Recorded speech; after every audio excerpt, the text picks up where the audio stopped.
Hej og velkommen til min første videoblog. Jeg hedder Sofie, og jeg vil tage jer igennem mine 5 bogperler, altså bøger, der har betydet noget for mig. De kommer i vilkårlig rækkefølge, så det er ikke sådan en top 5 på den måde, men det er 5 bøger, der har betydet noget for mig. Jeg vil starte med Sølvhesten af Lene Kaaberbøl, som er en bog, jeg har, eller en serie faktisk, som handler om Katriona, som er en hidsig lille pige, der tit kommer op og skændes med sin svigerfar. Og det ender ikke altid særlig godt. Det ender faktisk med, at hun får tæv, fordi han simpelthen bliver så sur på hende. Så en dag der dukker der en sølvrytter op på den kro, hendes mor ejer. Og Katriona ved så derfra, at hun skal da i hvert fald være sølvrytter. Og det er så det, hendes mål går på, og hun skynder sig ud, eller hun bliver så smittet hjemmefra og gør så alt, hvad hun kan for at opnå det mål at blive sølvrytter, hvilket ikke er helt nemt, plus der også er nogle korrupte mennesker indblandet i nogle af de ting, hun kommer ud i, som hun så også skal klare. Så det er en rigtig, rigtig fed historie. Ikke en særlig tyk bog, men nem at læse og rigtig, rigtig godt skrevet. Grunden til, at jeg startede med at læse den her, det var fordi, der er hestemøde, kort sagt. Jeg var træt af de der ponybøger med en eller anden pony på en rideskole, som var i og så sød, eller en hest, der kunne svømme over Atlanten og redde sin ejer, fordi den vidste, at ejeren var i knibe. Så jeg synes, det var en rigtig frisk tilgang til det med heste. Fordi hesten, en sølvhest afspejler rytterens temperament og så videre. Så hvis Katriona hun så oplevede møghissig på ryggen af den der hest, så kyldede den hende af helvede til. Så det synes jeg var rigtig, rigtig fedt. Så alt i alt en rigtig god serie, rigtig godt skrevet. Handler ikke kun om heste, men handler også om en masse andet. Der er noget politik og sådan noget indover i rimelig håndterbar størrelse. Så er en rigtig, rigtig god bog og en rigtig god serie. Det er den første serie, jeg har ligesom taget til mig og har læst op til flere gange. Som også er den serie, jeg ligesom falder tilbage til, hvis jeg bare har brug for et eller andet sådan. Nu skal jeg slappe af og i sommerhus, så kan jeg sagtens finde på at tage den her serie med og læse. Den næste bog, jeg vil snakke om, det er Harry Potter, som også har betydet rigtig meget for mig. Den handler om Harry Potter, som mister sine forældre, der er på mystisk vis døde, da han kun er 1 år gammel. 11 år efter finder han så ud af, at de begge to var troldmænd, og at han også, eller troldmand og heks, og at han også er en troldmand, der skal over på skolen Hogwarts. Og der er jo så også nogle mystiske, mørke kræfter, der rører på sig, og han skal sammen med sine venner prøve at overvinde det. Jeg må indrømme, i starten, der var jeg ikke særlig begejstret for Harry Potter. Jeg nægtede at læse dem, fordi det simpelthen var for hypet. Jeg kunne ikke se, hvad det fede ved en eller anden fyr, der kunne trylle. Hvad var der fedt ved det? Men så var det min mor, hun begyndte at læse dem. Og hun insisterede så på at læse den højt for mig og min søster.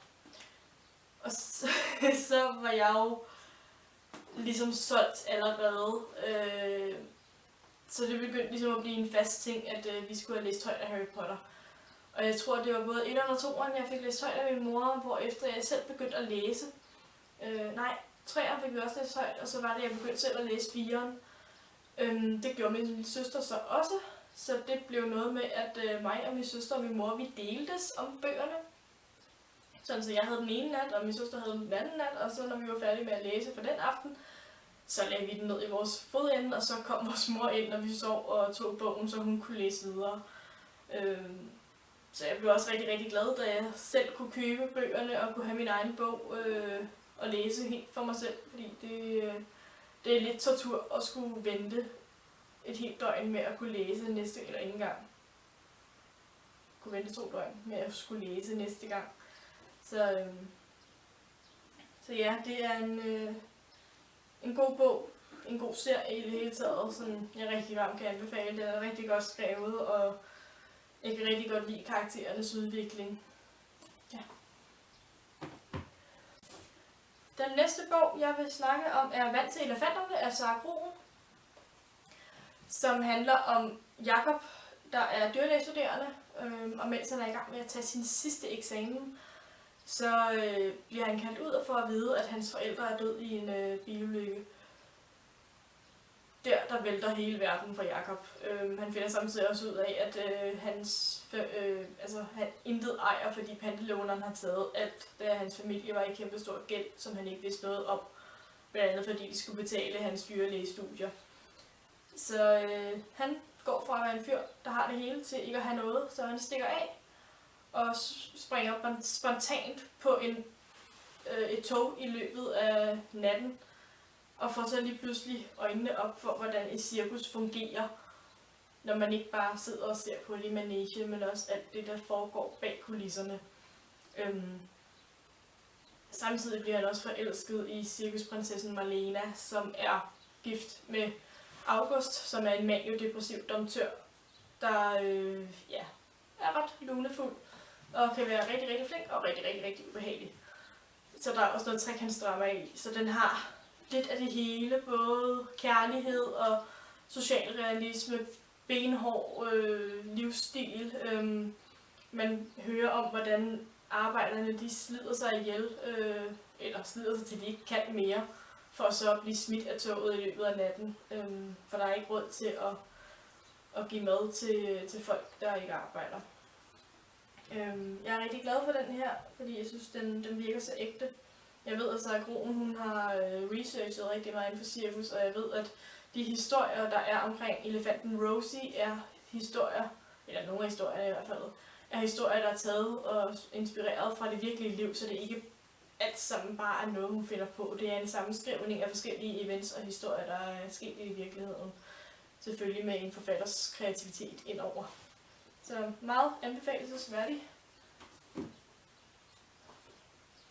Den næste bog, det er Fordelene ved at være bænkevarmer, skrevet af Steven Chbosky.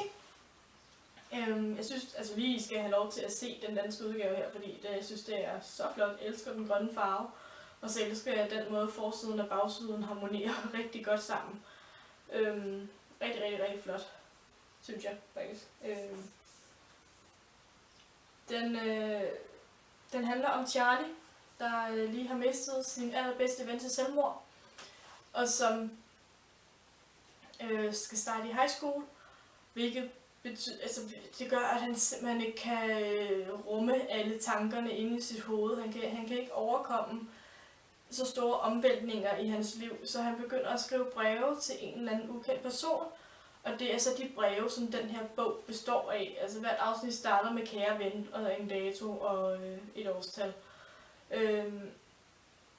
Charlie er en enormt observerende og dyb person deraf, bænkevarmer. Han er en, der står på sidelinjen og observerer, frem for at være den, der er med i en heftig debat, og den, som alle folk kender. Han er nærmest den, der går i et med væggen i stedet for. Bogen er lidt speciel i sin udformning. Jeg synes indimellem, jeg havde lidt svært ved at komme igennem den, men samtidig så var der en masse ting, der sagde til mig, at du bliver nødt til at læse den færdig. Der er noget her, du bliver nødt til at vide. Den ligger hele tiden op til noget, som man ikke helt ved, hvad er før til allersidst.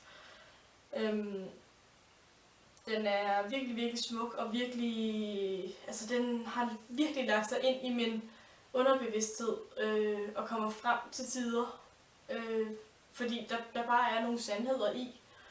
Jeg er ret vild med den her bog. Anbefaler den til Gud og hver mand, hvis jeg kan komme til det. Så læs den. Og læs den på dansk, fordi du får meget mere ud af den på dansk. Også selvom at man har det. Altså, du kan godt læse den på engelsk, men der går nogle ting tabt, fordi der er meget skrevet mellem linjerne, så når det ikke er ens modersmål, så kan det være rigtig svært at forstå nogle af de ting, der sker. Det kan være svært at forstå, selvom man læser den på dansk, men det gør det endnu sværere på engelsk, hvis det ikke er ens modersmål.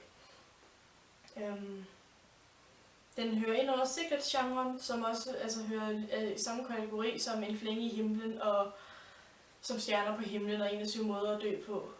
Den her er bare ikke lige så frembrusende i forhold til det der med at være teenager og være syg og begå selvmord og alt det der. Den er meget mere afdæmpet i det, og faktisk den første Secret-bog, jeg har læst, hvilket jeg er ret glad for. Faktisk var den første, der introducerede mig inden for den genre, så det ikke var så overvældende, da jeg aldrig har læst sådan noget før. Men rigtig anbefalelsesværdig, lækker, smuk, dejlig bog. Læs den. Den sidste bog, jeg vil snakke om, det er Leoniderne af Nana Foss, som er den første bog i Spektrum-serien. Den handler om en gruppe teenager, som kan rejse i tiden, finder de ud af i løbet af bogen. Det er en serie, der er planlagt til 9 bøger, hvor den skifter fortæller for hver bog. Så i den her bog, der er det Emilie, man følger, og så vil det så være en af de resterende teenager, man vil følge i en af de andre bøger. Det jeg virkelig elsker ved den her bog, det er, at den er Foss, hun kæler virkelig for detaljen. Der er ikke... for eksempel så er der en blind person med, der hedder Alban, som er... detaljerne omkring hans blindhed er helt fantastisk. Altså, det er sådan noget med, at de andre skal huske at lukke for skabsdørene, for ellers så knalder han hovedet ind i dem, eller at han stikker en tommelfinger i glasset for at vide, hvornår han har hældt op til, eller har hældt op i glasset, uden at hælde det ud over det hele. Derudover så fanger den mig rigtig godt. Jeg troede ikke, at jeg var til science fiction, men den har virkelig fanget mig, og jeg vil virkelig gerne have, at den næste bog snart kommer, fordi jeg kan næsten ikke vente. Jeg ved godt, der kommer 9 bøger, jeg får rigeligt at læse, men jeg vil gerne læse 2 år nu. Lige et heads up til Nana Foss og Tellerup, at de må godt skynde sig lidt, så jeg kan komme til at læse den næste. Jeg holder jævnligt øje med, hvornår der kommer en udgivelsesdato på den. Det var mine 5 bogperler. Jeg håber, I kunne lide, hvad jeg snakkede om, og hvad jeg sagde i det hele taget. Som sagt, så er det min første videoblog, og jeg håber, I vil høre mere til mig, fordi så vil jeg da også rigtig gerne lave nogle flere videoblogs. Hej!